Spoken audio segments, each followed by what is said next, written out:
मेरी इत्तला के मुताबिक अपोजिशन इत्तेहाद की तैयारियां मुकम्मल हो चुकी हैं और इस हवाले से अहम ऐलान कल एक बड़ी प्रेस कॉन्फ्रेंस में होने जा रहा है।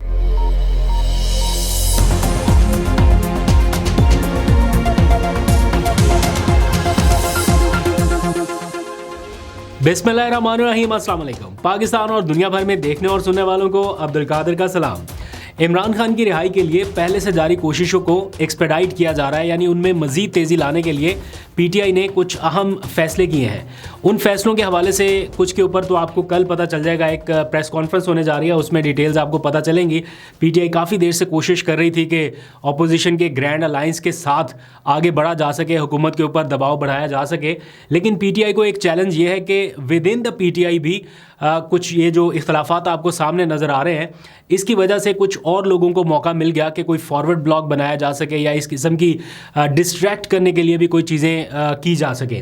तो ये दोनों पैरेलल चल रही हैं। पीटीआई के इनर सर्कल से इमरान खान की रिहाई के लिए संजीदा इक़दाम, लेकिन कुछ चीज़ें ऐसी भी हो रही हैं पैरेलल कि इन अटैम्प्ट्स को डिस्ट्रैक्ट किया जा सके।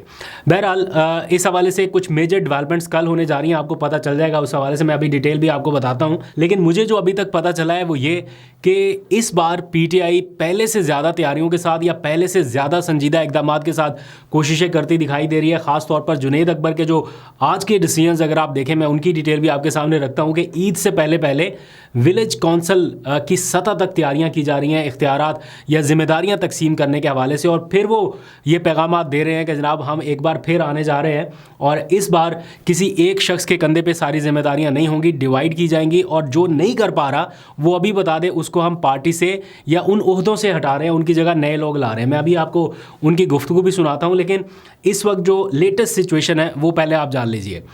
पीटीआई में एक आपको पता है इख्तलाफात जैसी सिचुएशन है और उसके बाद बहुत सारे बयानात, इधर से फवाद चौधरी, उधर से शेर अफजल मरवत, तो बहुत सारे और लोग भी जो काफ़ी देर से खामोश बैठे हुए थे, जिनको मौका नहीं मिल रहा था कि वो जंप इन कर सके इस सारी सिचुएशन में और फिर से आगे आ सके, उनको एक मौका मिला। और अब मेरी इत्तला ये है कि एक व्हाट्सएप ग्रुप जो है वो तश्कील दिया गया है, जो पुराने लोग हैं पीटीआई के, जो जिनका अभी रीसेंट कनेक्शन नहीं है मौजूदा क़यादत के साथ या इमरान खान ने उनसे अलहदगी इख्तियार कर ली है, उन्होंने कोई अपना व्हाट्सएप ग्रुप बनाया है और उसमें चीज़ें जो है वो फ्लोट की जा रही हैं। लेकिन इसके पैरेलल पीटीआई की भी कुछ तैयारियां जारी थी और मैंने आपको पहले के व्लॉग में बताया था कि पीटीआई ग्रैंड अलायंस के साथ आगे बढ़ने के बारे में सोच रही है और जल्द आपको एक ऑल पार्टीज़ कॉन्फ्रेंस के हवाले से ख़बर सुनने को मिलेगी।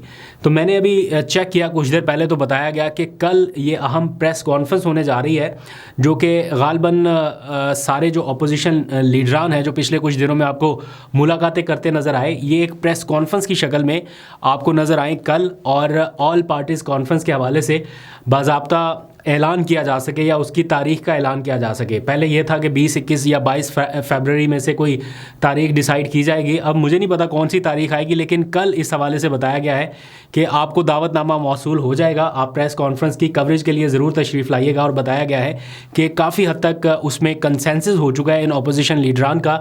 तो कल उसके हवाले से जो भी इनकी प्लानिंग है, जो कुछ भी किया गया, वो ऐलान के ज़रिए बता दिया जाएगा प्रेस कॉन्फ्रेंस में। अब इस वक्त इमरान खान की रिहाई ही एक ऐसा एजेंडा है जिसके ऊपर पीटीआई या अपोजिशन का ग्रैंड अलायंस ये सारे एक पॉइंट के ऊपर आते जा रहे हैं। अल्टीमेटली उनकी रिहाई तो होनी है, वो किसी भी ब्रेक थ्रू के नतीजे में हो सकती है। उसमें अब 1.5 साल का वक्त गुजर गया। ये कोई, मैंने आपको पहले कई बार बता चुका हूँ कि ये उनकी कैद जो है ये इसलिए नहीं है कि उन्होंने 14 साल पूरे ही जेल में गुजारने हैं। ये किसी ना किसी ब्रेक थ्रू के नतीजे में उनकी रिहाई होनी है। लेकिन जो लोग इस वक्त पीटीआई से बाहर हैं, उनको ये अंदाज़ा हो रहा है कि अगर इमरान खान की रिहाई उनकी कंट्रीब्यूशन के बगैर हो गई या किसी ऐसे ब्रेक थ्रू के नतीजे में हो गई जिसमें उनकी पार्टिसिपेशन ना हुई, तो दैट मीन्स कि उनकी वापसी का रास्ता बंद हो जाएगा पीटीआई में। तो इसलिए वो जंप इन कर रहे हैं कि जनाब हमारी इनपुट लीजिए, हमसे बात कीजिए, हम आपको वे फॉरवर्ड बताते हैं, हम आपको सोल्यूशन बताते हैं। ये बात बिल्कुल ठीक है कि इमरान खान इन केसेस को फाइट बैक करने के नतीजे में रिहा नहीं होंगे, क्योंकि केसेस तो 200 से ज़्यादा है। और इस लीगल सिस्टम में एक केस को फाइट बैक करना, मतलब आप अंदाज़ा करें कि आखिरी जो उन्हें सज़ा हुई थी अलकादर ट्रस्ट केस में, वो कब उन्हें सज़ा सुनाई गई, उसके बाद अपीलें कब दायर हुई और अभी तक उन अपीलों के ऊपर नंबर नहीं लगा। पहले एतराज़ लग गया, वो एतराज़ दुरुस्त करके दोबारा अपील दायर की गई, अभी तक वो उसकी समाअत नहीं शुरू हो सकी। जब समाअत होगी फिर नोटिस जारी होंगे, फिर नोटिस के बाद दोबारा समाअत कब होगी। तो एक केस को फाइट बैक करने के लिए इतना लंबा टाइम लग रहा है। और अब तो इस्लामाबाद हाई कोर्ट के ज़राए ये बता रहे हैं कि अपीलें जो है वो अपने बारी के नंबरों पे लगेंगी, यानी जितनी अपीलें उससे पहले पेंडिंग है पहले वो निपटाई जाएंगी, फिर इस तरह अपील अपने नंबर पे लगेगी। तो अगर अपने नंबर पे इंतज़ार करने लगे इमरान खान अपने केसेस का, तो 200 केसेस हैं। पहले उनमें एक ट्रायल कोर्ट से सज़ा, फिर उसके बाद अपील, फिर उसके बाद उसकी समाअत, एंड अगर यहाँ से रिलीफ ना मिला तो फिर सुप्रीम कोर्ट का दरवाज़ा और फिर नया प्रोसेस नए सिरे से। तो अब इस सारे सिनेरियो में कोई ना कोई ब्रेक थ्रू होना है, उसके लिए पॉलिटिकल डायलॉग्स या अपने तौर पे कोशिशें, बैकडोर चैनल्स, व्हाटएवर जो भी आप कह लें, वो किसी ना किसी पॉइंट पे जाके उसको क्या कहते हैं एग्जीक्यूट होना है। अब उसमें ये जो बाहर बैठे हुए लोग हैं, पीटीआई की जो साबिका क़यादत है या सीनियर क़यादत, वो कोशिश कर रहे हैं कि उन्हें किसी तरह से स्पेस मिल सके या मौका मिल सके कि वो अपनी कंट्रीब्यूशन करें। लेकिन जो मौजूदा क़यादत है वो स्पेस देने के लिए तैयार नहीं है। उनको लगता है कि इनके ऊपर ट्रस्ट किस तरह से किया जा सकता है जो मुश्किल वक्त में छोड़ के गए, और इमरान खान साहब की भी ऑलमोस्ट वही राय है। तो देखते हैं कहाँ तक मामला जाता है। लेकिन कल का जो ग्रैंड अपोजिशन अलायंस बना है उसकी जो प्रेस कॉन्फ्रेंस होगी, जो कि एक्सपेक्ट की जा रही है, हो सकता है इसमें टाइम को रद्दोबदल हो जाए, एक आध दिन आगे पीछे, लेकिन एज एफ नाउ जो मैंने चेक किया तो बताया गया कि कल शाम 4 बजे के करीब होगी। तो ये जो लाहेअमल बताएंगे उसमें भी काफ़ी क्लैरिटी आ सकेगी। अब आ जाइए ज़रा जुनैद अकबर, पीटीआई, सलमान अकरम राजा, ये अपने तौर पे क्या कर रहे हैं। मेरी इतला के मुताबिक जुनैद अकबर ने कुछ लोगों को ज़िम्मेदारी दी थी, कुछ लोगों की ड्यूटी लगाई थी, कुछ लोगों से रिपोर्ट्स मांगी थी। वो इस 1 महीने में जब से उनको ज़िम्मेदारी मिली है काफ़ी ज़्यादा काम वो कर चुके हैं और हर रोज़ वो मीटिंग्स कर रहे हैं। पहली मेरा ख्याल उन्होंने जो खैबर पख्तूनख्वा की क़यादत थी उसको बुला के एक मीटिंग की है उन्होंने इस्लामाबाद के खैबर पख्तूनख्वा हाउस में। उनको कुछ ज़िम्मेदारियाँ बताई गई हैं। विलेज कौंसल की सतह तक ये बताया गया है कि जो तंजीम साजी है वो मुकम्मल कर दी जाए ईद से पहले पहले, यानी वक्त बहुत कम है और मुकाबला सख्त है, तो ईद से पहले पहले ये काम करना है। और उन्होंने बड़े वाज़े अंदाज में कहा कि जो नहीं कर सकेगा उसको हम पार्टी से फारिग करेंगे, उसको निकालेंगे, और कम अज़ कम उन ओहदों से निकालेंगे जो कैपेबल नहीं है या कैपेसिटी नहीं रखता है सारा कुछ करने की।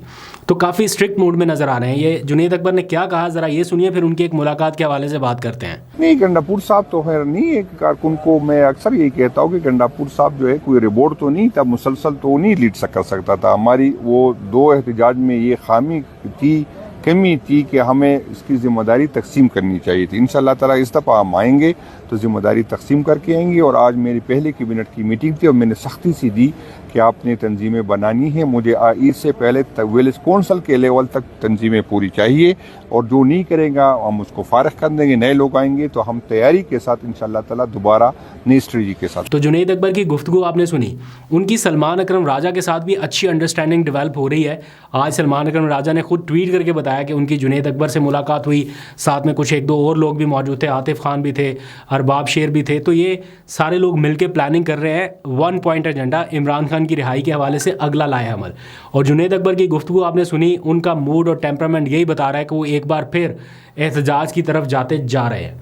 तो देखते हैं कहाँ तक उनको कामयाबी मिलती है और क्या होता है उनके साथ। इसी सारी सिचुएशन में आपने देखा कि एक माहौल बना, जलसे होने लग गए। पहला जलसा किया मुस्लिम लीग नवाज़ ने, एंड नो डाउट एक अच्छा पावर शो किया उन्होंने। और नारोवाल उनका एक एहसन इकबाल साहब का गढ़ है, वहाँ पर उन्होंने कामयाबी से अपना पावर शो किया। उस पर तनकीद में जाए बगैर अगर आप उसकी तस्वीर दिखा के ये साबित करना चाहें कि हम बहुत पॉपुलर हैं और कोई और हमारे नज़दीक भी नहीं है, तो ये थोड़ा सा कंपैरिजन ही गलत हो जाता है कि एक मैदान जिसमें टीम ही अकेली दौड़ रही है, अपने फ्रीक को आप वो मौका ही नहीं दे रहे, वो करने ही नहीं दे रहे, वो माहौल ही नहीं बना रहे। और प्लस यहाँ पर एक चीज़ ये भी जहन में रखनी होगी कि यहाँ पर सरकारी रियासती वसाइल, सारी सपोर्ट प्लस लीडरशिप मौजूद है। मरीम नवाज़ ख़ुद है या बाकी उनके MNAs MP है या जो भी है, पूरी लीडरशिप मौजूद है।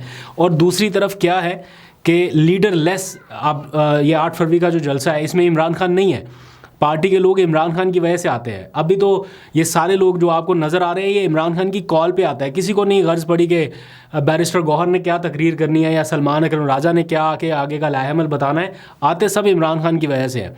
तो अगर इमरान खान की प्रेजेंस के बगैर इतना बड़ा क्राउड आ सकता है तो आप इमेजिन करें कि उनकी मौजूदगी में कितना बड़ा क्राउड आएगा।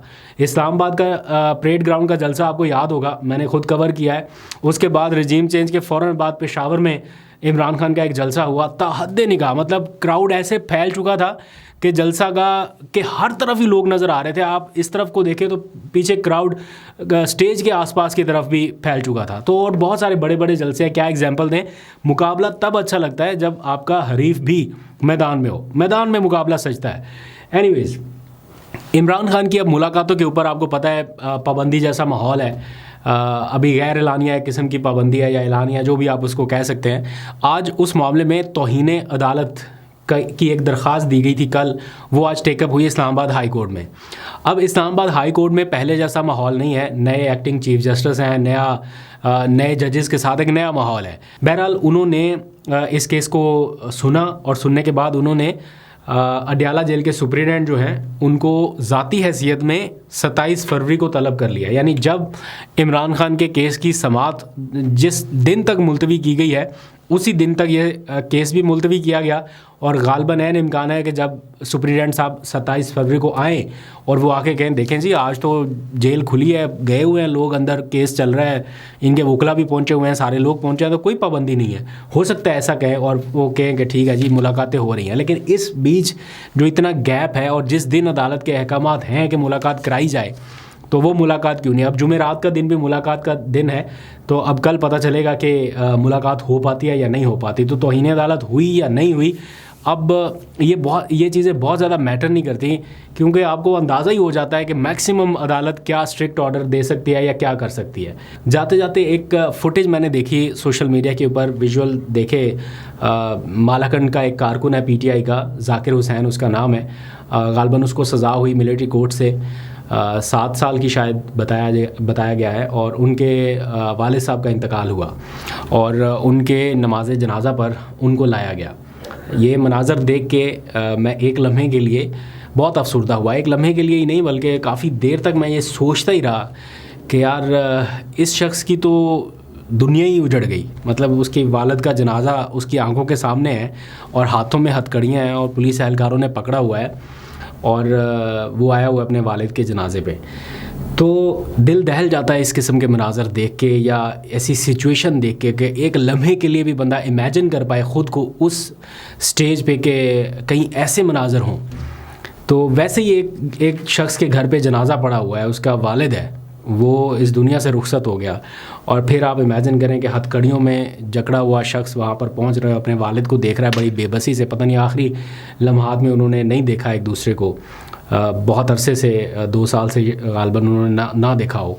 तो ये जो मनाज़र हैं इनके बारे में क्या बंदा बात करे।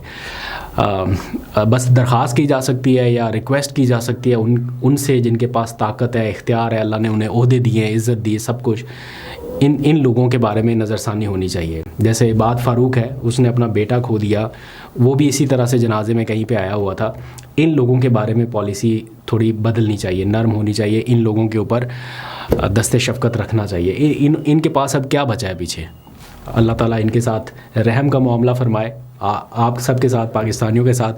अभी तक के लिए इतना ही, इससे ज़्यादा बात करने की अब हिम्मत नहीं है। बहुत सा ख्याल रखिए। अल्लाह हाफ़िज़।